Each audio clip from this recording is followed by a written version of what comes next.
Hi everybody, this is Heather Carlisle and welcome to the Red Room. Last week I introduced the subject of what is the real gift of love, and in a word it's paying attention.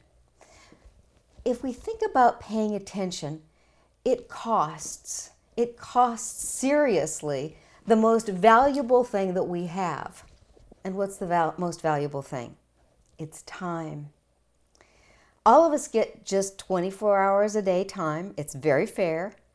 And how we, quote unquote, spend our mental budget reflects what we really care about. Just like how we spend our money reflects what we really care about. I don't know about you, but when we look at the end of year of our checkbook or our Quicken or our tax expenses, it reflects to me what I either consciously or inadvertently decided was the most important thing. So the greatest gift we can give is spending time with the people we care about.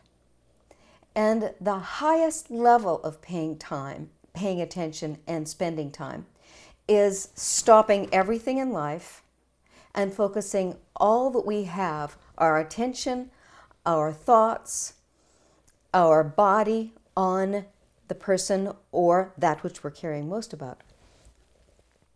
So if we were to study and learn and gain the skill of paying attention at the highest level, it's learning to listen. And I know I spoke about this last week, but I'm going to go into a little more depth about it this week and also give you a URL online where you can go to my blog and download this quiz that's a self-scored learning quiz. And it may be a little disconcerting when you find out, gee whiz, I'm not as good a listener as I thought I was. Now, communicating, we know, is not just all words. So it's 7% words, it's 38% tone of voice, and all the rest, 55%, is facial expression and body language. So just the words, think about how much we can convey on email or on texting. It's just the words. So that's somewhat paying attention and communicating, but it's not really the highest level of giving somebody everything you got to say, I care about you, you're important, I love you. Now, chat is on, which means you can type in a question to me. I'll see it and I'll answer it. I don't know who it is. There's no name there. There's only an anonymous number. So if you want to identify yourself, you'll need to type in your name too. Anyway, let's see. So in terms of listening, there are 7 different categories of learning highest level listening. I think of it as a professional listener. First, understand, be curious. Now, one of the things that I find when I'm counseling a couple, and about 70% of what I do in my private practice is marriage counseling. And most of us, in the beginning, when we're in a relationship, we play what I call, what I've named, the bunny and rabbit yabbit game. It's very interesting to me that when I teach a couple about bunny and rabbit yabbit, they start catching themselves in that very same session. And so let me teach you about bunny and rabbit yabbit, and you can put it to work right now. So we have, and Harville Hendrix, the wonderful inventor of imagotherapy and how to keep the love you find, and many other things. I got to hear him lecture in person and to hear his wife as well a couple of weeks ago. And he has a very simple concept that you can get immediately. He talks about the 2 individuals talking in monologues. This person giving a monologue, this person giving a monologue, instead of the 2 of them speaking together back and forth in a dialogue. So bunny and rabbit yabbit is my way of saying we get lost in monologues, which means Bunny will say to Rab, I was thinking today about picking up the house. And Rab looks at Bun and he says, well, Bun, I was thinking today about what a mess the kids make when they don't do their chores. And Bunny says, well, but I was talking about the mess around the house. And Rab said, but I'm talking about the kids not doing their chores. But you didn't hear me. I was talking about picking up the house. I mean, we need to deal with that. Yeah, Bun, but I was talking about what goes on when the kids don't do their chores. Yeah, but Rab, and then yeah, but Bun, yeah, but Rab. It goes back and forth. It gets louder and louder. Neither person has been heard. And both feel frustrated. Both feel like their agenda or their idea or their need is being disrespected. And it goes back and forth like a tennis match and pretty much just stays in that monologue state. It ends up being conflictual because both people start feeling disrespected, frustrated, not listened to, and then they start feeling angry at the other person because they're feeling so disrespected, and the yelling gets louder, and then they're maybe moving into courtroom, which is building a case against each other. So now we no longer have just Bunny and Rabbit Yabbit, the husband and wife that are not really communicating, not listening to each other, and not solving any problems. We now have 2 defense attorneys and 2 prosecuting attorneys, because one person is building a case with information to support their side, while the other person is building a case to support their side and to show that the other person is wrong, to prosecute the other person. So, do you ever catch yourself playing Bunny and Rabbit Yabbit?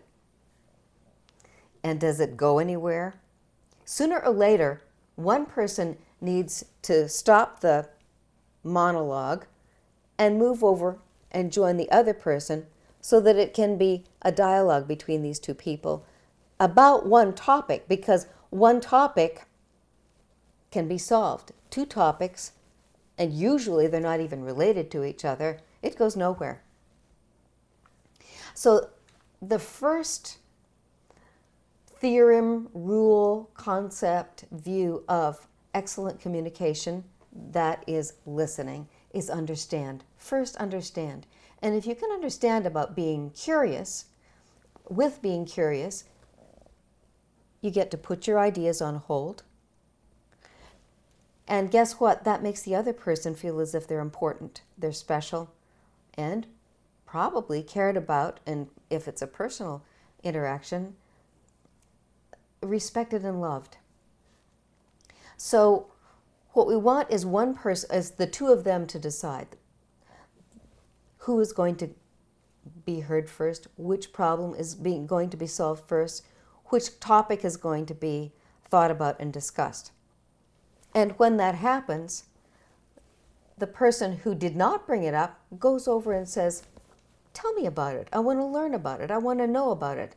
And the most positive way is to be genuinely curious, to be so interested in the other person's ideas that they really don't even think about, it doesn't occur to them to look at their own thoughts. And I've got a question. Someone is asking, it's obviously a lady, she says, when I try to listen to my husband, he just continues not to listen to me. What do you suggest about this? Well, you have 2 choices. Either, and there could be many reasons why he chooses not to listen to you. You're saying, when I try to listen to my husband, he just continues not to listen to me. Well, we can't do both at the same time, can we? When you try to listen to your husband, then that means that you stop everything and just listen to him. And wait for another time, another day, for him to listen to you. So if you're listening to your husband, the very first thing is that you ask him questions, that you talk about what he's trying to describe to you, and we need to be very careful not to yabbit him like Bunny would do. Yeah, but you're wrong, or yeah, but I think something different, or yeah, but I think we could go down another route. The first thing, we don't do any yabbits. We leave all of our ideas and thoughts aside, And do nothing but just listen and try to understand. And you and I know you may not agree with everything that he's saying. And that's fine. That's usually going to happen, isn't it? And if you don't agree with what he's saying, then it's probably even more important that you really try to understand where he's coming from. Now, one of the things we know, basically, how many times have you heard this? It's very simple. In a conversation where there's a little, misunderstanding or difficulty, a woman often says, "You just don't understand. You just don't understand me. You don't care about me. You don't care about what I think. You don't understand." And then it's very different languaging for a man. He says, "Well, I never get appreciated for what I do. You just don't care about me. You don't love me." Now notice, a woman wants to be understood. A man wants to be appreciated. So if he's saying something and you really want to listen to him, first you're going to have to appreciate him, because that's what men want more than anything else. And underneath all that, and this is very simple, but I can't convey how big it is. Our guys really and truly want us to trust that at heart, down at the bottom, they're a good guy. And they are. I mean, 90% of the men on the planet Earth are right down there on the bare metal, good guys. Now, how mature they are, how adroit or artful they are in relationships and with intimacy and with listening and interacting with a woman or understanding a woman, that's a whole nother deal. But he wants you to give him the impression that you honestly think he's a good guy. You may disagree with him. You may not understand him. You may not know where he wants to go, but you know he's a good guy, which means you're willing. You're open and willing to listen, and then to discover, to ask, to be curious, to really know what he wants to communicate and to appreciate what's behind it. The lady that typed me the question, would you give me a little more details about when you try to listen to your husband? That would give me a little more specific guidance to help you with your question. So men usually want us to appreciate where they're coming from, to appreciate their intention, to appreciate and admire sincerely what they want to do. And usually what they want to do is provide and protect us. And then they want to have a good life and feel like they're doing something that's worthwhile. She gave me a few more clues. She says, my question might be another lady says, my question might be similar. How do you continue to communicate by the rules when the other person is not? Ooh, that's a good question. Even if they're aware of the rules but are not practicing them, is there a way to? Absolutely. And then she says, gently let the other person know, hey, you're forgetting everything Heather has taught us. Well, I wouldn't say that if I were you. That's correcting. First of all, you want to know. Now, you're thinking, you're not doing what Heather has taught us. So there's something going on there that he's not remembering, he's not aware of, and underneath something that's driving him. Now, does he want to be appreciated? Does he want his side understood? Does he want you to say, I understand what you want, and I appreciate that, and I want to support you in that? So that you're listening, and then you say, tell me more about why this is so important to you. Now notice the languaging I used. This is important to you. You want to go over and put yourself in his shoes and say, why is it? I want to know why this is important to you, which says, I want to know you, and I know this is important, and I'm willing to see that it's important to you and respect that. So I'm not sure which piece I may have taught you and he's not doing. But if you criticize, you know that old saying, you attract more flies with honey than with vinegar. So the first approach always is to be appreciative and to validate their side, their viewpoint, so that they don't feel like you want to talk about your side or any other side. You just want to know this guy that you love. You want to know what's underneath his value, his desire, his behavior. Now, if he's not listening to you and he doesn't feel heard by you, he's probably frustrated. And what is he frustrated about? Do you know? She says, uh-oh, he reverts to yelling and rabbit yabbit. Well, if he's reverting to yelling, that means he feels like he hasn't been heard, or he feels like he's not getting what he needs or what he wants or what he desires.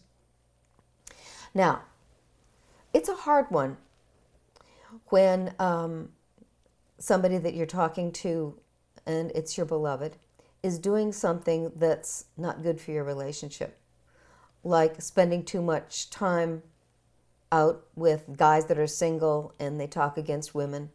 That's really hard. He's probably got friends that he's had for a long time. Now, I don't know who you are, and this may not be your case at all, but this is an example of several husbands that I've worked with.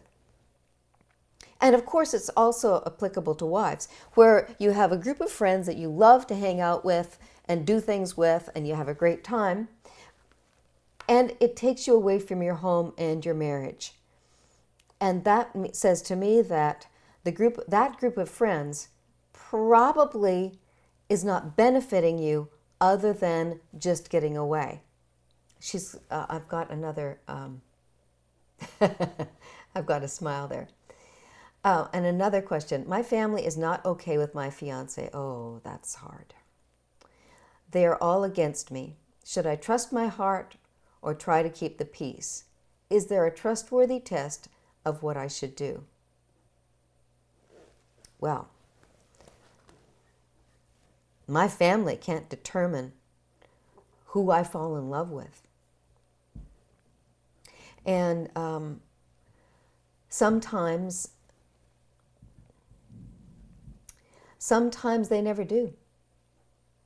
Sometimes it takes them a while to get to know the person and to alter their attitude, where they see that this person really and truly is responsible, has integrity, is loving to you, and lives a good life. Now, it's going to be hard if this person you fell in love with doesn't live a good life, or doesn't live respectably, or takes advantage of you. There's another question. Let me finish that, though. A trustworthy test of what I should do. Well, a trustworthy test. I would say the test is, what kind of a life do you want to live? What's really important to you? And in your relationship with your fiancé, do you two have goals together? And are you in accord with each other and where you're going in the future? And if there's an alignment there that feels like home, that has integrity and goodness, and you really and truly are best friends and great lovers, then that's your relationship and that's your say. So that would be the test that I would see. Now, that's just me off the top of my head quickly. But a family, this is not their marriage. They're not spending their life going home to this person. Probably if they're disapproving, it may be cultural. It may be that there's something about this person that they don't like or they disapprove of, or maybe that they don't interact very well. And that's your family going to need to adjust to how you want to live and to respect you and the life that you've chosen.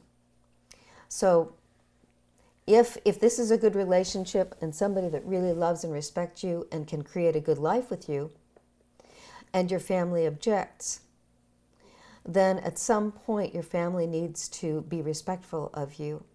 And over time, whoops, I just lost my screen. Over time, they will probably learn, and he will prove to them that he is worthy of their trust and his place as a son-in-law. So my heart goes out to you. If you want more information, just give me a phone call and I'll have a chat on the phone with you. Let's see here. Here's a question. Oh, she says, thank you, Heather. I feel more at peace with my decision. You're so welcome. But give me a call if you have some more questions, because that's a hard one. And also, I can give you some ideas on how to help your family feel more comfortable with him. Another question. When my fiance looks at things like the Sports Illustrated swimsuit edition, I buy it for Jack. Why does it bother me so much, and how can I not let things like that bother me? I love your question. Exactly.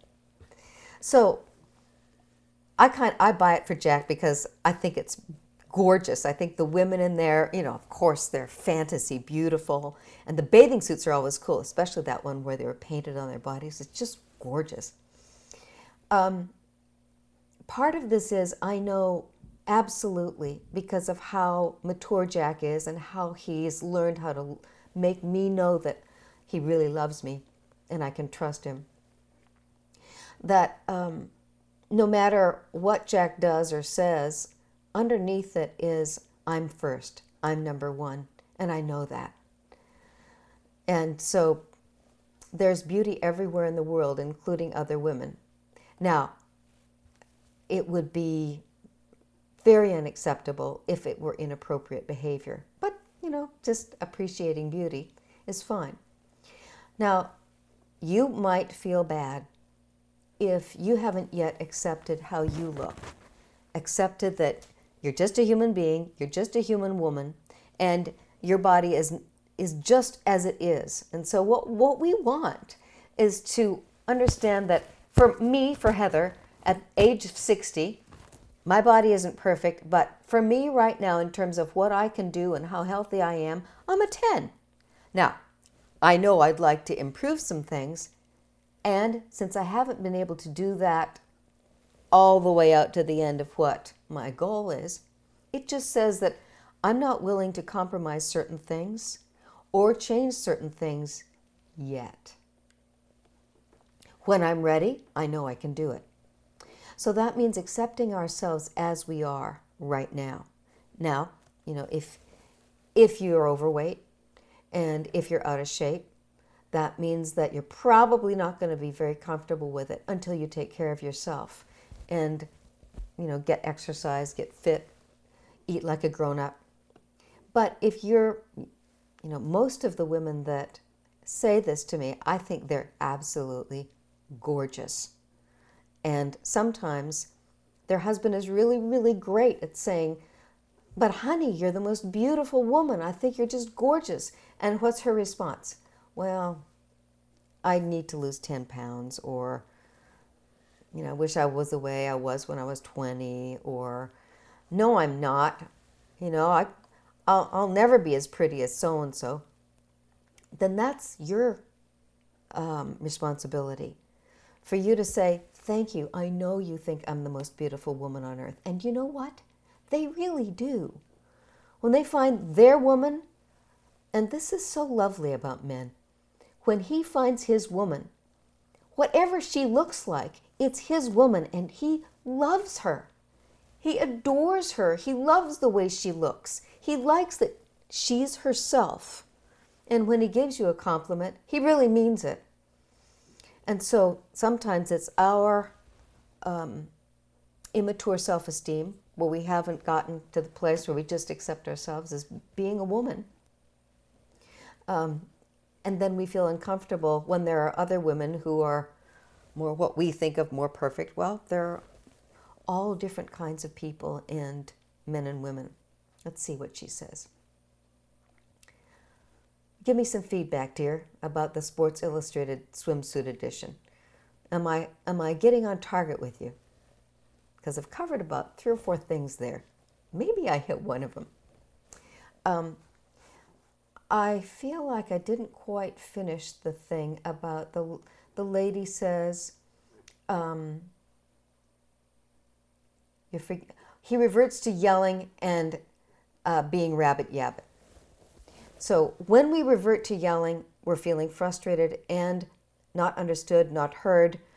And at that point, yelling, probably nothing is going to go anywhere.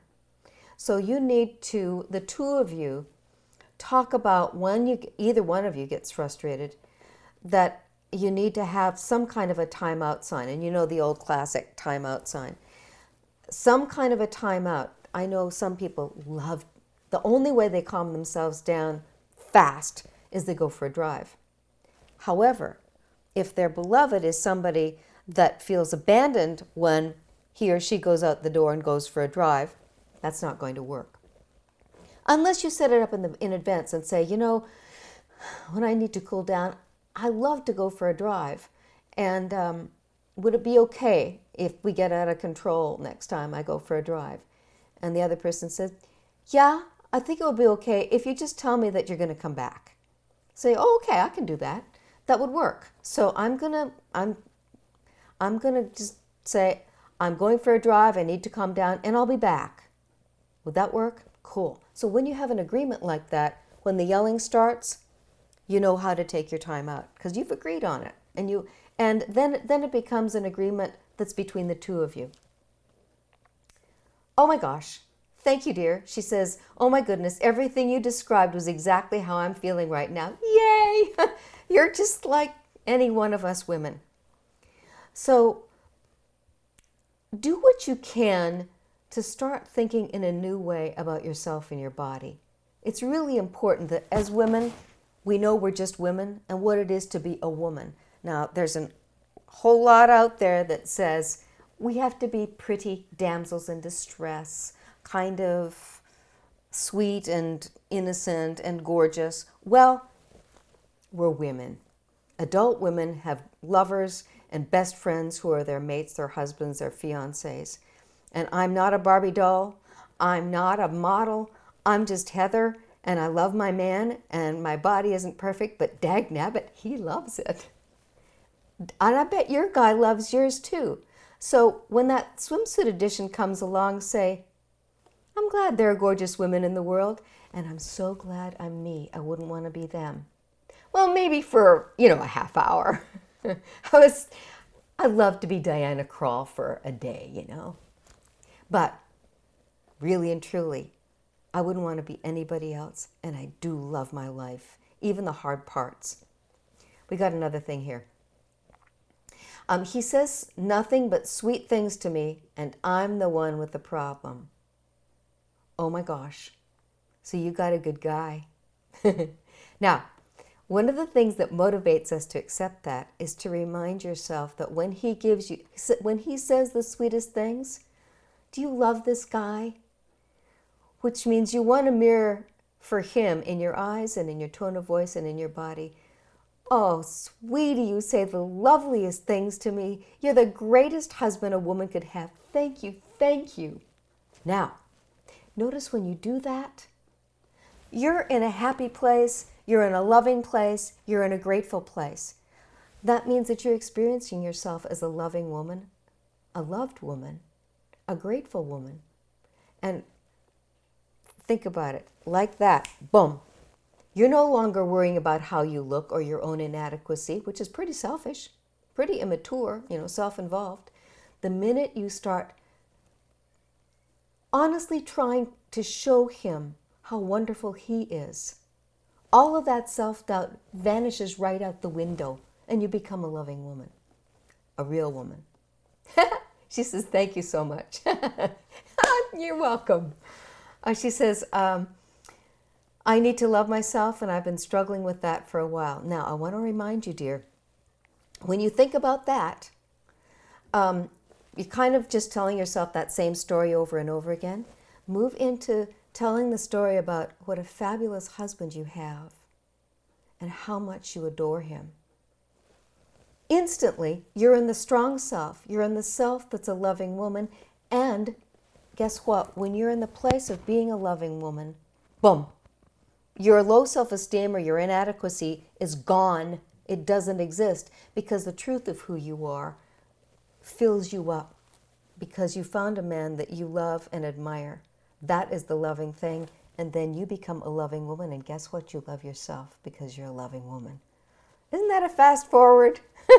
It's kind of fun. It's nice. He feels loved and you feel like you're loving. Another lady says, I like the idea of a timeout signal for when things get heated. We'll work on that. Cool. And you know what? In your own home, you can do anything you want.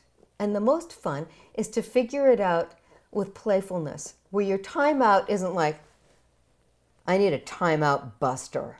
No, it's, let's use the frog. When I need a timeout, I'm going to use the frog, okay? And then it's like, there's the frog. She wants a timeout. Cool. So that you do something fun that's very intimate and personal, private with the two of you. It could be just a wink or a gesture or some signal, some goofy thing. Because the fast track to diffusing all of that yelling and screaming and, oh my gosh, here we are, out of control, is to do something that's sweet and something that's really intimate with the two of you. What is a frog? Well, a frog just came to my mind. It could be anything.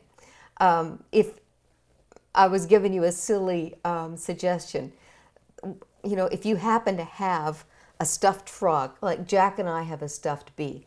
I'll show it to you sometime. We have a stuffed bee that talks. You know, you can hold its little feet, I guess, and you can record a message on it. So it's a goofy little stuffed bee, and it's a kind of a personal thing with us. So I was just improvising something silly off the top of my head. So you may not have anything like that, but guess what? You can make it up anytime you want to. She says having a silly code might come in handy when in public and a sensitive subject comes up. Yes.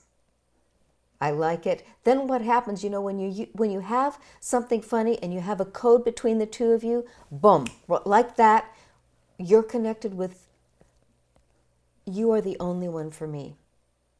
I'm the one that you go home with. And no matter what's going on here, nobody knows our secret love, our secret, private, intimate things, because it's your code. Using a fun code, using a romantic code, anything like that, it's a fast forward. I love your questions, every one of you. Neutral corners, please, she says. Ha ha, absolutely. So I wanna just revisit Bunny and Rabbit Yabbit. When Bunny and Rabbit get into the yelling match, nothing happens, it escalates. Both people go off saying, fine, well, you never listened to me, and next. And then maybe there are 3 days of silence, or you're stubborn, or you're just irritated with each other, and put it under the carpet. It'll be right back, won't it? If it's not that subject, it will be another one, until we figure out how to stay out of yabbit with each other. And that means, just frankly, one at a time, please. Guess what that means? That means whoever it is I'm talking to right now, you have to be the one listening. Give the other person time to talk and pay full attention so that you get what they want to say. Don't even bring up your idea or even your opinion on this idea, maybe, until later. Because first of all, if you're getting upset about it, one or the other of you, it means it's important. Whatever it is. Sometimes it's a silly thing, but it's important. Let's see. So put your ideas on hold, gather information, ask questions. I like to think that when people come to my private practice office, in the beginning, I'm like a detective. I'm gathering clues. I'm listening for data. I'm listening between the lines. And yeah, right, what? It's 7% of what we learn is in our words. So yes, I'm listening to the words and sometimes I'm writing them down, but I'm also noticing the body language and the tone of voice and how people are constructing their sentences. Very often the words that they use in constructing an idea, they could use a whole lot of different ways of creating a sentence, but the way that they create a sentence gives clues as to their beliefs, their opinions, their desires, their whatever it is that's frustrating them. So listen, listen, listen, and move out of the place where you need something and move into that place of being a kind of, a detective where you're learning. You're learning, you're wanting to know. Give it some time. Sometimes our impatience gets in the way and we don't give ourselves or them enough time to really learn and understand. Their tone of voice, no matter what they're saying, is going to tell you some things. And you know what's going on. And maybe it's an old issue. Maybe it's an old argument. Like the one that I mentioned earlier. Well, you always go out with the girls one night a week. Now it's 2 nights a week. And what about me? And then, so first of all, you want to say, so me going out with the girls 2 nights a week, what is it about that? Notice. I'm not adding any of my ideas or my thoughts or my needs in here. I could say, me going out with the girls once a week. I mean, don't I deserve to go out one? No, don't do that. Say, so me going out with my girlfriends one night a week, that bothers you? Why does it bother you? If you keep asking, keep hunting, and if he's able to trust you enough to tell you the truth, oftentimes what's down way underneath there is, I don't feel loved enough, and you go away and share your love with somebody else. Or maybe it's, those friends of yours don't like me, and I'm afraid that when you come home, you're going to listen to their criticism and not love me anymore or disrespect me.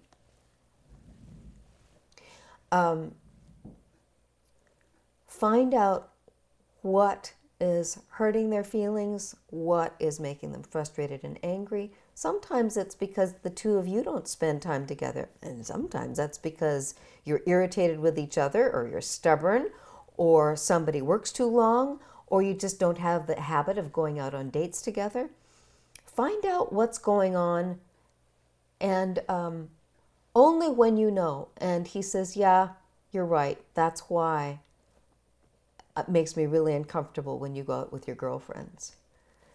And then, you know what you do? The first thing you do, you apologize. Apologize for whatever hurt his feelings, whatever made him feel like you don't love him. I am so sorry. It's not my intention to go out with my girlfriends and make you feel bad. You're number one. So, what would you like me to do instead? And then, he'll probably say, well, I want you to be able to have friends and go out with your girlfriends. And, well, actually one night a week is okay. I'd just like us to have some time together. I'd like to feel like I get your undivided attention and I get to laugh with you and we get to do cool things with friends together. And then, usually your response would be, well, yeah, I'd like that too. But this couple, these friends that we have, he's really disrespectful to me. And this couple, I know you don't like the woman. And that says, well, let's see if we can find another couple to get to know better. Or to say, yes, I know you need time alone with me, and I know we haven't been doing that. Let's sit down and have a meeting and talk about how we want to put that in our marriage. Or it could be just casual. Say, well, do you want to go out on Friday? You get it. So gather information, ask questions, and naturally, if you're not too conflictual about it, you'll go through that process and figure out what to do instead. So that he doesn't feel threatened, you get to see your girlfriends, and you build a great marriage. I love your questions tonight. Thank you so much, each one of you. Great questions, all three different subjects. It delights me to help out, and thanks for your feedback that I was helpful. Now, this listening quiz that I've been talking about tonight, let me show you this. You can download it free, and it's on my, let me get it where you can see it. It's on my blog.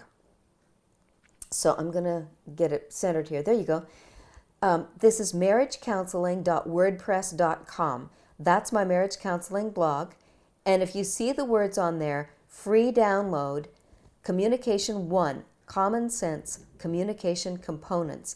That's the entire handout for the first of my couples classes on communication, and it includes the complete version of the expert listening abilities self-scored quiz. So if you don't get this right now, just email me and I'll remind you of the URL. It's marriagecounseling.wordpress.com. And it looks like this, that homepage of my blog. It looks like this. And down lower on the bottom, you'll see right here, this is what it looks like. This is where the link goes, right in here. So you can download it for yourself. And get your spouse to do it, or give it to your friends. Tell your friends about my blog, the address for my blog. Anytime you need some help, I'm here. You can email me, call me, and we'll talk some more next Wednesday from the Red Room at 8:00 p.m. Thanks, everybody, and good night. Signing off.